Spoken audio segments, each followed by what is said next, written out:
La política tiene mucho de autodestructivo en muchos sentidos. Si uno no se afianza y coge una base sólida y se aferra de algo, la política se lo puede llevar por delante. Claro, cuando usted habla del otro, lo demoniza, casi que lo anula, lo deshumaniza muchas veces, claro. Eso es una invitación a la violencia. Eso termina siendo una invitación a la violencia. La crítica, insisto, es muy buena en la democracia, pero sí debemos tener un tema de regulación del lenguaje, de hasta qué punto reconocemos al otro como un ser humano o lo deshumanizamos por completo, que es lo que muchas veces sucede. Y pasa en todo el país, para todas las fuerzas políticas. Y cuando uno revisa cómo se fundó esta ciudad, es también un milagro. Es decir, todas las ciudades por esa época eran ciudades portuarias, la mayoría. Ahora, imagínese usted fundar una ciudad que tenga éxito 500 años después, que sea exitosa, que siga existiendo. Un lugar como... lejos del mar. Usted tenía que desembarcar en Cartagena, coger toda la ruta del Magdalena, bajarse en Honda, llegar y Bogotá, y mantener vivo Bogotá.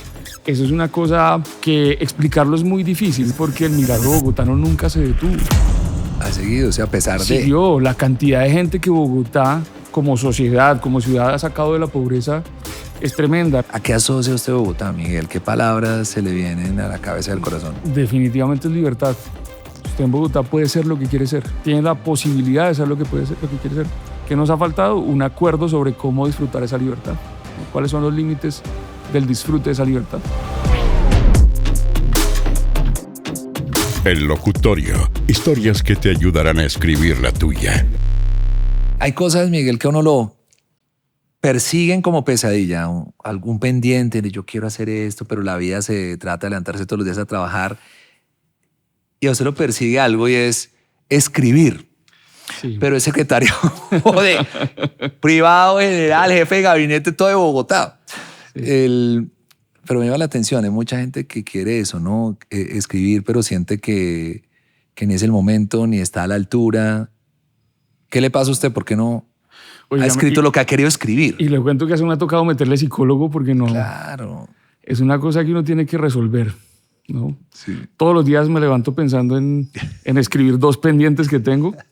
Hay un pendiente que tengo hace varios años y el otro que me empezó a surgir así como de la nada, y son cosas que uno va pensando todo el tiempo, va observando, va imaginando, va haciendo.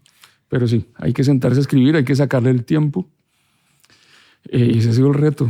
Pero escribir no es unos ensayos, quieres escribir es un libro, como mucha gente. Sí. Aquí es una constante de personas que llevan una idea, un libro ahí, una novela.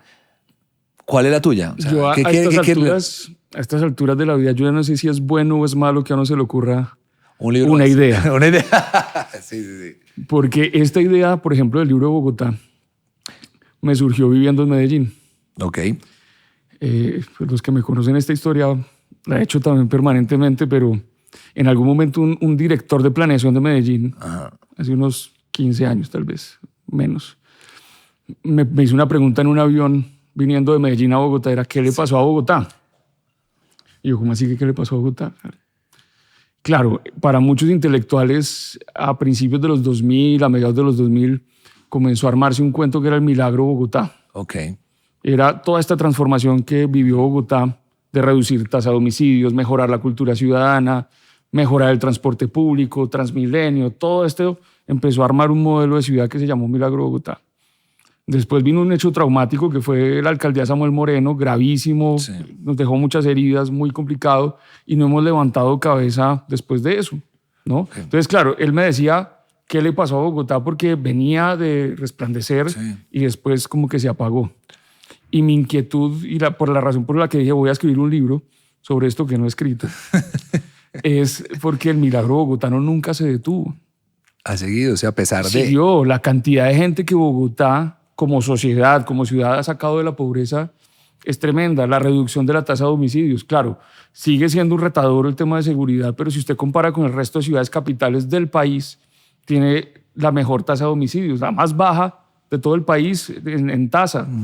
Entonces, hay unos logros como sociedad. No estoy hablando de un alcalde, no estoy hablando de un proyecto político, estoy hablando de la sociedad, de la ciudad, que han logrado y que no los hemos contado. Nos da como vergüenza, como pena contar eso. El crecimiento económico de esta ciudad que no se ha detenido. Sí. El repunte después del COVID. O sea, es una cosa milagrosa tener las mejores universidades del país, por ejemplo. La gente sigue viniendo a Bogotá A estudiar. a estudiar y se quedan en Bogotá y hacen su vida en Bogotá, muchos de ellos, ¿no? Esta ciudad sigue siendo de puertas abiertas para todo el mundo. Y eso es un milagro para mucha gente. Sí, porque, claro, es que la imagen de Bogotá, hablamos también de las personas que llegamos de otras ciudades, hace muchos años, en los 80, 90, era a Bogotá, no hay que ir, o sea, Bogotá, la nevera, la hostilidad, pero ese milagro que surgió y que comenzó a ser tan atractivo como que todos fuimos testigos de eso. ¿Por dónde arrancaría esa primera hoja? O sea, si toca no pensarlo tanto, sino espontáneamente, arrancaría por los 2000, por los 90, por hoy. No, ¿Cuál sería la primera línea? ¿Sabe por dónde?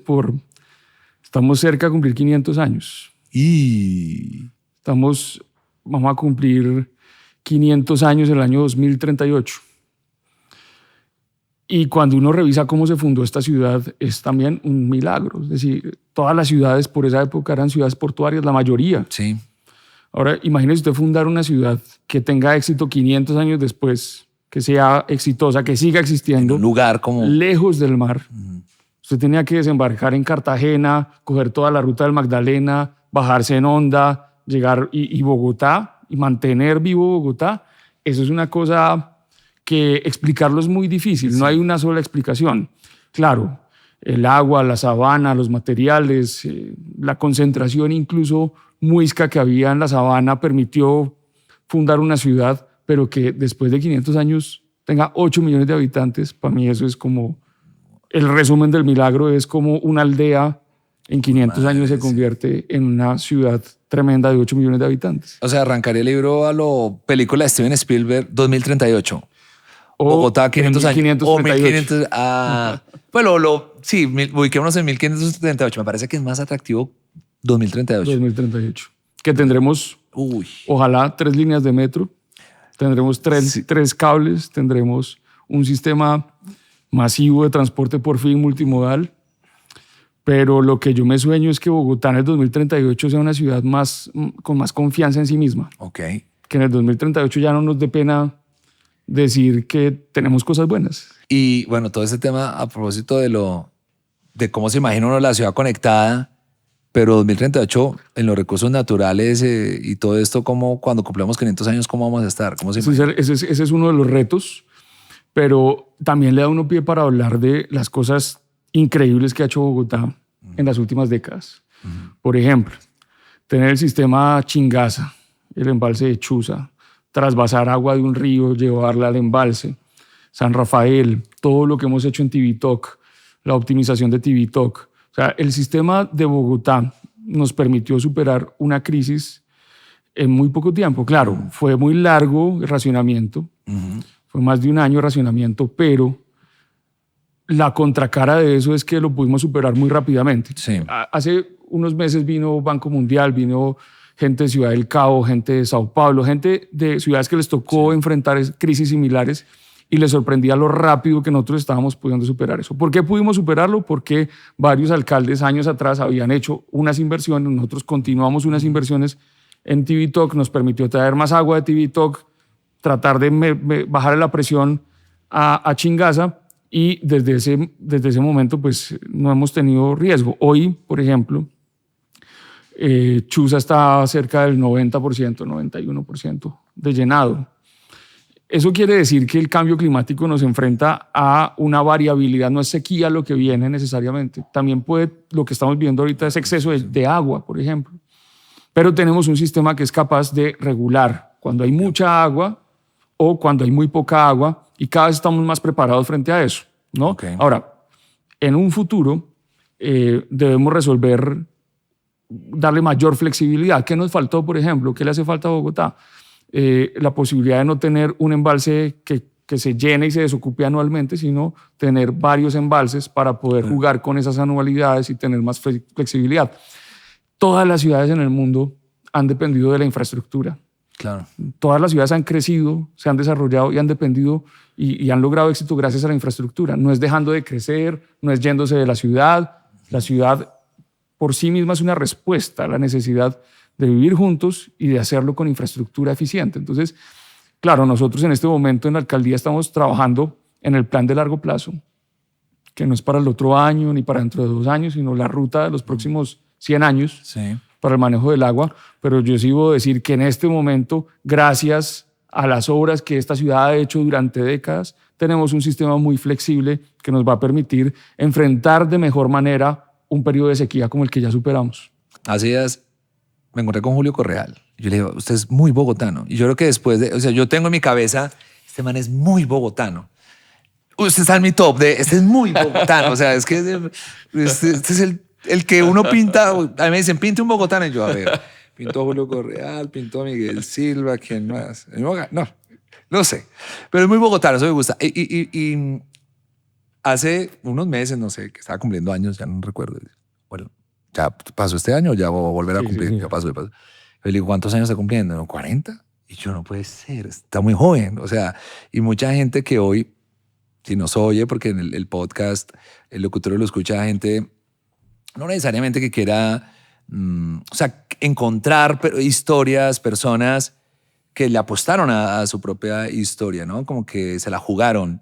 Y usted se la jugó pues, por la política, por servirle a la ciudad, por estar, ser relevante desde, en este caso, una alcaldía. Una persona que ama Bogotá, pero dice, yo no tengo nada, o sea, no quiero ni estar en política, ni me interesa, no les creo, lo que sea, pero ama la ciudad. ¿Cómo podría uno seducirlo a que justamente tenga y haga algo desde el lugar de donde esté por Bogotá? A ver, eso puede significar, digamos, una respuesta que parece simple, pero creo que resume lo que debería estar sucediendo en la cotidianidad. ¿Cuál es nuestra relación en lo cotidiano con la ciudad? ¿No? Entonces, yo recuerdo cuando estábamos en la segunda campaña de Carlos Fernando Galán, hicimos unos grupos focales. Esos grupos focales le preguntamos a la gente qué es lo que no le gusta de la ciudad. Ajá. Siempre nos decían, en esos grupos focales nos decían como el desorden, Sí.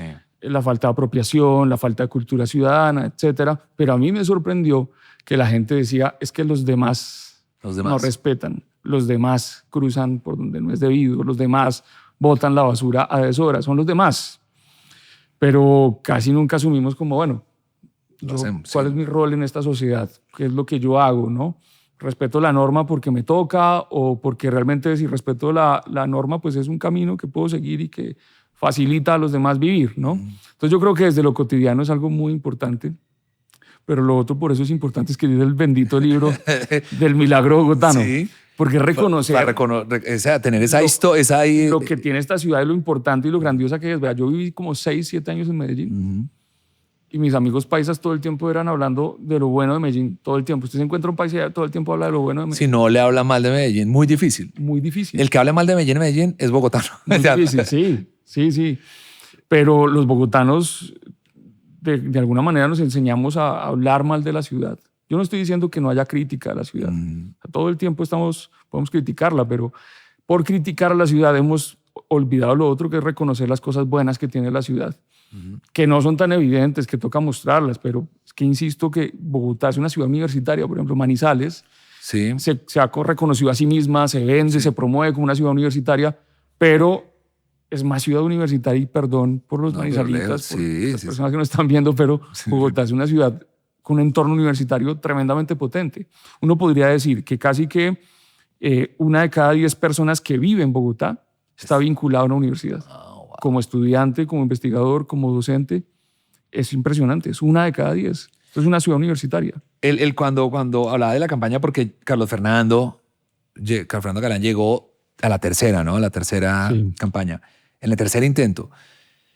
Como candidato sabemos el tema de comunicación política, los candidatos plantean una idea, una visión, la gente se ilusiona, otros no, por lo que sea que genere ese discurso en la gente, pero ya toca después gobernar, un poco lo aburrido como dicen. ¿De qué se dio cuenta usted, Miguel, desde las campañas, 3 campañas insistiendo en la Bogotá que ustedes eran la respuesta y cuando llegaron, aterrizaron ahí al centro de Bogotá, bueno, listo, vamos a hacer.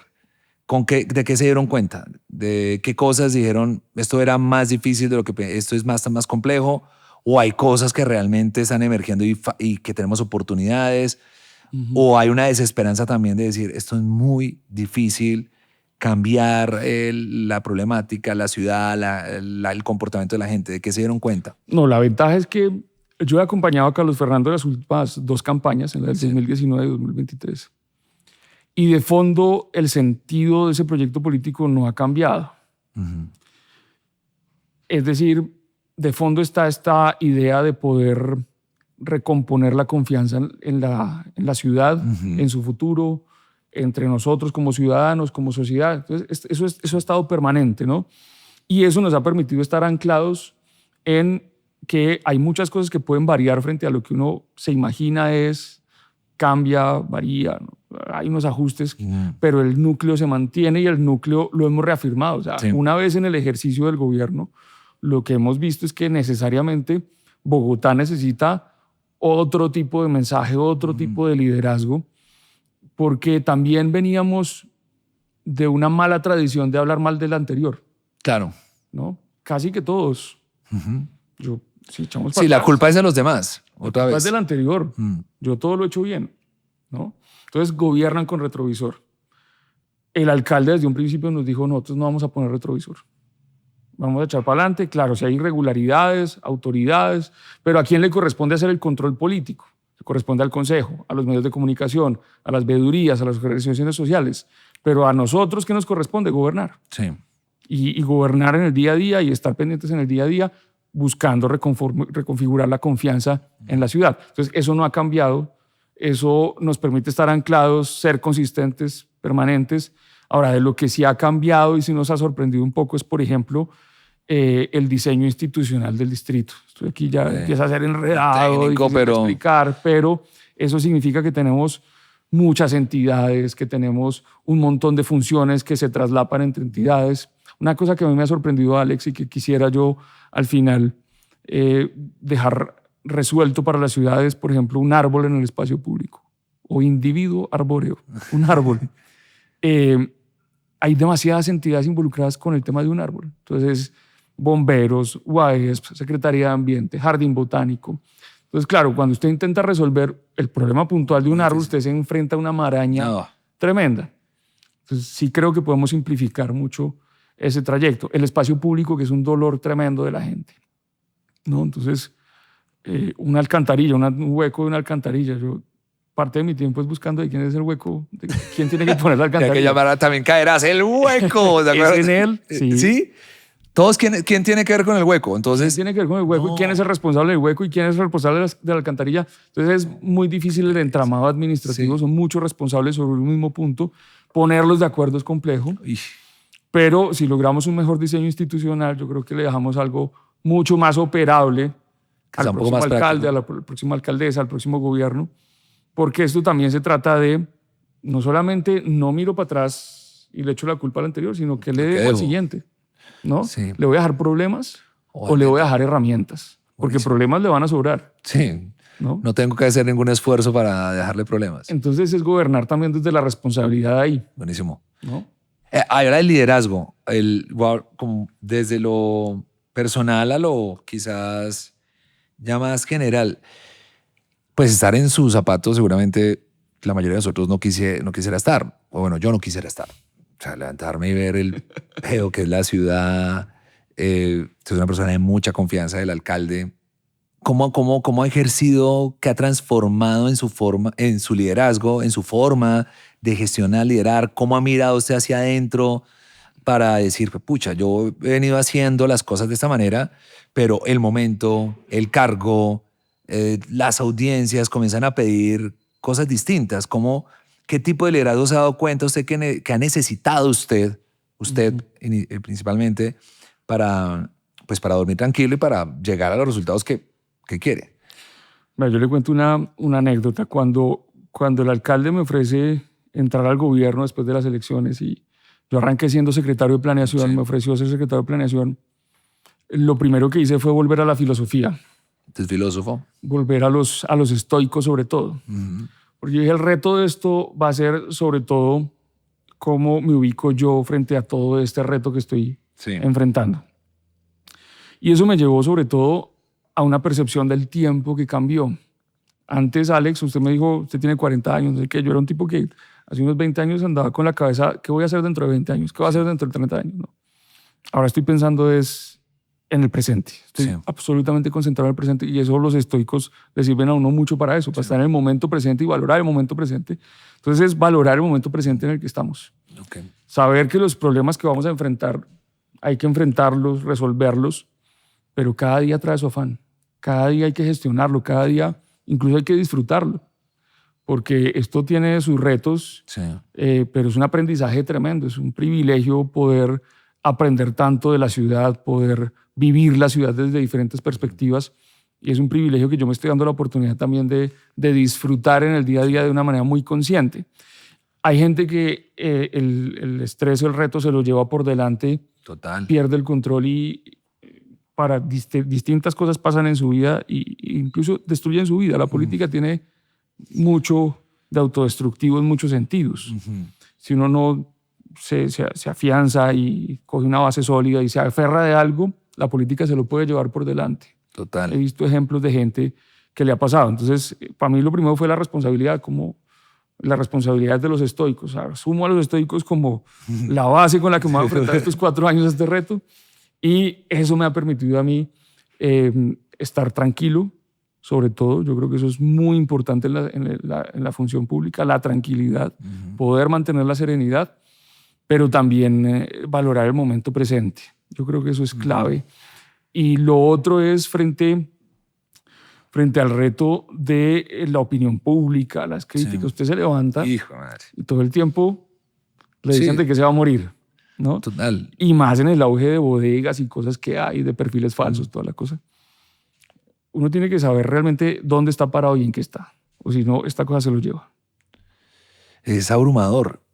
Usted ha puesto, los estoicos como base, vivir el presente, estar acá, no irme, dentro de las posibilidades, lo que puedo hacer, lo que no puedo hacer, apelando a la tranquilidad. ¿Qué cree usted que hoy en Colombia, en Bogotá, qué tipo de personas necesita, qué tipo de liderazgo necesita hoy el país? Además, en este momento uno pensaría que la respuesta pareciera obvia, pero esa desilusión, no solo que la gente de Bogotá, hablando del milagro bogotano no reconocido que ha seguido, que continúa siendo un milagro, que yo creo que la gente en silencio adora Bogotá, ama Bogotá, sino que es más fácil quejarse. Pero en medio de toda esta situación, el no reconocimiento, la falta de orgullo y la alta desconfianza pues, en los políticos y en la gente que decide, esta vez voy a ser congresista, voy a ser presidente, voy a ser alcalde. ¿Qué cree usted que hoy debe tener un líder político? Una persona que esté pensando en lanzarse al consejo, alguien que tiene un estudiante que está saliendo y dice, ¿sabe qué? Voy a ir por la política, que yo sé que no está uno para dar X o Y consejos, pero ¿de qué se da cuenta usted leyendo el contexto, las conversaciones con la ciudadanía, la coyuntura, a dónde nos lleva ese tipo de liderazgo? Digamos que hay un incentivo en la política electoral que nos ha llevado a una política entendida más amplia, muy negativa. Sí. Hablar mal del otro, ¿no? Entonces, para diferenciarme, hablo mal de mis contrincantes. Porque yo sí y porque los demás no, y entonces me enfrasco a atacar a los demás. Yo creo que en eso Carlos Fernando Galán ha marcado una diferencia en la manera de hacer campañas, porque es difícil no mantenerse en la idea de no atacar, sino más bien hablo de mí, hablo de lo que quiero, hablo de lo bueno, no voy a hablar mal de los demás, ¿no? Y se hizo muy evidente con el atentado a Miguel Uribe, porque ahí quedó absolutamente claro cuál es el rol que juegan los liderazgos en la violencia política, por ejemplo. Claro. ¿No? Salir a atacar, salir a destruir al otro moralmente, o hablo desde lo mío y compito desde lo mío. Hablo desde mis virtudes, hablo desde mis ideas, pero no tengo que destruir al otro para ganarle. Eso nos ha faltado en términos de liderazgo político en Colombia. Entonces, claro, cuando usted habla del otro, lo demoniza, casi que lo anula, lo deshumaniza muchas veces, claro. Eso es una invitación a la violencia. Eso termina siendo una invitación a la violencia. Entonces creo que lo que sí nos es urgente desactivar justo en este momento en el país, incluso frente a gente con la que uno no está de acuerdo, contra gente que nos parece que lo hace muy mal, es no cuidar mucho el lenguaje, cuidar mucho las palabras, de cómo ejercemos nuestro rol de crítica, ¿no? La crítica, insisto, es muy buena en la democracia, pero sí debemos tener un tema de regulación del lenguaje, de hasta qué punto reconocemos al otro como un ser humano o lo deshumanizamos por completo, que es lo que muchas veces sucede. Y pasa en todo el país, para todas las fuerzas políticas. Es decir, lo que le pasó a la izquierda, por ejemplo, con el atentado a Miguel Uribe, es que también se sintieron vulnerables, Claro. atacados, los responsabilizaban de una cosa que no tenía nada que ver. Y eso nos ha pasado a todos. Todos estamos metidos en este momento en una falta, digamos, podríamos decirlo, de altura en ese relacionamiento político. Debemos vivir en sociedad, aprender cómo vivir en sociedad a pesar de las diferencias, y eso nos ha quedado grande. Pues como el liderazgo político como ejemplo también, ¿no? De eso, ¿cree que hay vuelta de hoja, que se puede frenar un poquito esa, no solo violencia política, sino lo que irradia esa violencia política en redes, con las independientes, bueno, bodegas, no voy a hablar de bodegas, pero gente que uno dice, que ahí sí que se encuentra en el ascensor y uno puede tranquilamente pasear el perro con él, pero lo lee en Twitter y está desaforado y uno dice, ¿en qué momento estamos diciendo lo que estamos diciendo? ¿En qué momento estamos creyendo lo que estamos creyendo? Con esta vaina de ser infómanos, de querer excitación, estímulo rápido, ¿usted cree que hay forma de darle una vueltica que la gente pare un poco? No, total. Estoy convencido de que se puede, y precisamente a partir del ejemplo, de lo poderoso que es la vida cotidiana, ¿no? A mí nunca se me va a olvidar por qué yo no me paso un semáforo en rojo. No es porque esté mal pasarse el semáforo en rojo, sino porque algún día, yo era pequeño, iba con mi papá en el carro y el semáforo estaba en rojo, no habían carros, y yo desde la ingenuidad de niño le dije, pues siga derecho que no hay carros, pase el semáforo. Me dijo, no, hay que respetar el semáforo en rojo. ¿Pero por qué? Vamos a respetar el semáforo en rojo. Y desde ahí me quedó un aprendizaje a mí marcado de, pues es posible desde lo cotidiano, de pequeñas acciones, uno autorregularse y tomar esas decisiones que son sí o no en este momento, pero tomo la decisión buena y está dentro de mi margen de opción tomar la decisión buena. Desde el ejemplo del liderazgo político se puede, ¿no? Por ejemplo, insisto con el caso del atentado a Miguel Uribe, descubrimos que nosotros también podemos llamar a nuestros seguidores a comportarse de una manera distinta, Sí. ¿no? Cuando uno de los seguidores se pase de la raya, uno también debería llamar la atención. Eso no está bien, ¿no? Pero entonces, como es mi seguidor, entonces no lo hago. No lo hago, sí, no lo critico. No lo critico, no. Yo creo que debemos tener la capacidad de autorregulación, y ahí eso sucede, digamos, a partir del ejemplo en la vida cotidiana. Eso se replica, eso termina replicándose. Que podamos transformar toda la sociedad, eso no va a pasar. Pero sí vamos a generar una masa crítica en ese sentido. Y Bogotá lo ha hecho. Bogotá ya lo hizo. Recuerde lo que era la cultura ciudadana. Claro. Al principio se burlaron, criticaron, que los mimos, no sé qué. Pero aún hoy, usted pregunta y la gente valora ese esfuerzo que se hizo en ese momento de cultura ciudadana. Me hace acordar de un momento del debate de McCain, en un discurso de McCain versus Obama. Recuerda que sale una seguidora diciendo Obama no es norteamericano, él dice, no, venga un momento, no. Con el micrófono y eso que está diciendo no es así. De acuerdo. Y me parece que mostró lo que uno quisiera de un político, me parece muy bien ese ángulo. Oiga, no solo que le estamos diciendo nosotros al opositor, al que piensa diferente a sus seguidores, sino que le estoy diciendo yo a las personas que creen en mí y que me siguen. Usted es un vocero, un mensajero, y como estamos acá y para ir rematando esa parte, rematando el episodio, la comunicación, que es también, aunque todos saben, pues todos dicen, es problema de comunicación, no es problema de comunicación, pero sí la comunicación termina siendo clave. Así yo hablaba con un amigo, no sé, en lo privado y en lo político. Alguien de lo privado decía, nosotros tenemos una empresa de tecnología, una multinacional, una empresa global que tiene operación en Bogotá. No, nosotros tenemos unos fierros, una tecnología tremenda, pero es que mis vendedores no la saben vender. Entonces necesito facturar no sé cuántos millones de dólares y necesito que esta gente sepa vender esta solución y que no se vayan para Amazon Service. Lo mismo pasa en lo público. Oiga, nosotros estamos haciendo unas cosas importantes, pero no nos cuesta que la gente nos reciba. ¿Cómo es como mensajero, como vocero, como secretario, que le toca tomar unos temas, liderar unos temas para todas las crisis?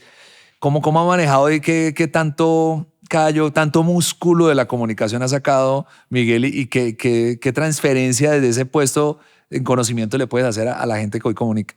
Yo creo que nuevamente el ejercicio de la responsabilidad de qué es lo que uno dice, cuándo lo dice, cómo lo dice, a quién se lo dice. Porque ahí arranca, digamos, el ejercicio de gobernar, de transmitir ese mensaje.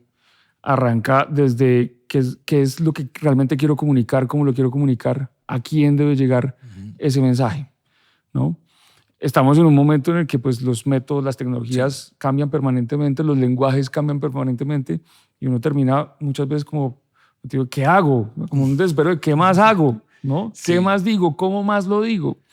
Yo creo que ahí también otra cosa que nos ha faltado es más conversación. Ok. ¿No? Entonces yo intento poner mi verdad, mi idea política y se la impongo. Entonces la política del que derrota y del que se impone. Pero no estamos conversando suficiente, ¿no? Y en la conversación es donde uno se da cuenta realmente qué es lo que uno debe plantear en general a la gente, ¿no? Entonces yo hablo mucho con los servidores dentro de la Secretaría General, por ejemplo. No solamente con los directivos, sino con todo el mundo. Intento mantener una conversación frecuente porque si usted se aísla completamente Es pierde fácil la también. noción de la realidad, ¿no? Si usted solamente escucha lo que le dicen sus directivos, usted pierde la noción de la realidad. Usted tiene que hablar con la gente permanentemente para saber realmente qué es lo que está pasando, ¿no? Claro, hay herramientas de medición, las encuestas, las escuchas digitales, no sé qué, pero nada de eso reemplaza una conversación uno a uno en la que uno pueda ver los gestos, las expresiones, las palabras, qué es realmente lo que está hablando la gente en la calle. Y ahí es donde los políticos, los líderes políticos tienen dificultad de conectarse, ¿no? Porque, claro, las métricas, la cosa, pero saber decir y que la gente entienda lo que uno quiere transmitir es donde está el reto enorme, ¿no? Nosotros tenemos un reto, por ejemplo, en materia de orden, Sí.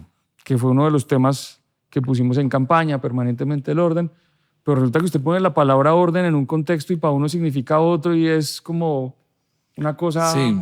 horrorosa. Para otros es el tema del espacio público. O sea, tiene una polisemia impresionante que en el ámbito de lo político uno tiene que ser muy fino en saber realmente, de pronto no es la palabra orden, de pronto tengo que decirlo de otra manera para llegar Claro. a otra persona. Estoy convencido de que ese orden, pues que es lo que yo tenga como verdad revelada, llega hasta un punto. Para que reciba tendría que encontrar otra palabra. Me encanta eso. Para terminar, como abrimos del milagro bogotano, bueno, hablando de Bogotá y hablando de palabras, ¿qué palabras como filósofo, como ciudadano, como político, como secretario general de Bogotá se le vienen a la cabeza? No describir a Bogotá como una frase, sino con palabras. ¿Bogotá es qué? Para alguien que está llegando por primera vez, para un bogotano, para alguien, uno de los 10 que está vinculado a las universidades, al que camina por la ciudad, ¿a qué asocia usted Bogotá, Miguel? ¿Qué palabras se le vienen a la cabeza y al corazón? Definitivamente es libertad. Usted en Bogotá puede ser lo que quiere ser. Tiene la posibilidad de ser lo que puede ser, lo que quiere ser. Desafortunadamente, por ejemplo, Bogotá recibe víctimas de desplazamiento forzado de todo el país. Gente que no puede vivir donde quiere vivir porque lo obligan a salir de su tierra. Personas, por ejemplo, de comunidades LGBTI que no pueden vivir en sus municipios, en sus tierras y son expulsados. Les toca irse para otro lado. ¿A dónde van? A Bogotá, porque aquí pueden ser lo que quieren ser. Aquí usted encuentra los programas de educación superior que usted quiera, de la variedad que usted quiera. Usted encuentra educación, encuentra salud. En este momento estamos dándole salud a mucha gente que viene de fuera del país en medio de la crisis de la salud, viene a Bogotá a recibir atención médica. Entonces Bogotá es libertad para mí, libertad en la medida en que usted puede ser lo que quiera ser. Aquí la pluralidad, por ejemplo, de actores políticos es impresionante. Usted va a Barranquilla, hay un actor dominante que se lleva toda la escena y la oposición es muy pequeñita. No, acá. De las cosas que me sorprendió de Medellín, por ejemplo, era en su momento consejo me acuerdo que en un momento el Consejo tenía, allá el Consejo es de 21, tenía 20 de gobierno y 1 de oposición. O sea, aplastante esa vaina. Bogotá tiene una capacidad de diversidad que es lo que realmente tenemos que potenciar, que aprovechar, que no ha significado cosas negativas en medio de sacar un proyecto adelante. Aquí todo el mundo se lo critica, ponerlos de acuerdo a todos es muy barraco, pero cuando ponemos de acuerdo salimos adelante, ¿no? Entonces esa diversidad es tremenda. La gastronomía, por ejemplo, de Bogotá, uno no es consciente de la gastronomía de Bogotá hasta que sale de Bogotá, pero en Bogotá la gente viene, come rico, encuentra de todo, de todos los precios. Es impresionante la diversidad que hay en Bogotá, pero eso es producto de esa libertad, de que la gente puede ser lo que quiere ser. ¿Qué nos ha faltado? Un acuerdo sobre cómo disfrutar esa libertad, ¿no? ¿Cuáles son los límites del disfrute de esa libertad? ¿Cómo va a llamar el libro? ¿Se va a llamar Milagro Bogotano? ¿Milagro Bogotá? ¿Cómo le ponemos? No sé. No, pero ¿cómo que no sabes? Hay que buscar, tenemos que buscar un título ya. Tiene que ser el Milagro Bogotá. El Milagro Bogotá. Tiene que ser el Milagro Bogotano, pero salirse... El Milagro Bogotá por Miguel Silva. Tiene que salirse ¿Cuándo de la lo va a idea, publicar? No, en serio, ¿cuándo lo va a publicar? quiero estar en la Feria del Libro el otro año, No. Uy, 2026. 2026. En la Feria de Libros en mayo, ¿no? Pues mi esposa me lo recuerda todos los días. ¿Cuánto Bueno, escribió hoy? ¿Cuánto escribió ¿Y hoy? cuánto escribió hoy? Nada. No, o sea, no está. No, pero va a escribir No, hoy, el libro en la tiene noche que o estar. mañana. El libro tiene que estar. No, ¿cuándo va a escribir? ¿Cuándo va a escribir una hoja? No, seguramente tiene muchas ideas, pero ¿cuándo se va a sentar a escribir? Mañana. Es que el libro ya está escrito en medio de todo porque Ah, hay hojitas sueltas, ¿no? Hay hojitas sueltas. ordenar. Es ordenar. Escribir es editar, corregir, ¿no? ¿Cómo Es es? corregir, es leerse nuevamente. Ese es un trabajo que tengo pendiente. Milagro Bogotá o Milagro Bogotá. Milagro Bogotá. El Milagro Bogotá. Próximo. Atención, creo que haga la invitación. Los invito. Pero qué compromiso. No, pues, oiga, los invito a la Feria del Libro en puso a 2020. sudar. Sí, no, en 2026.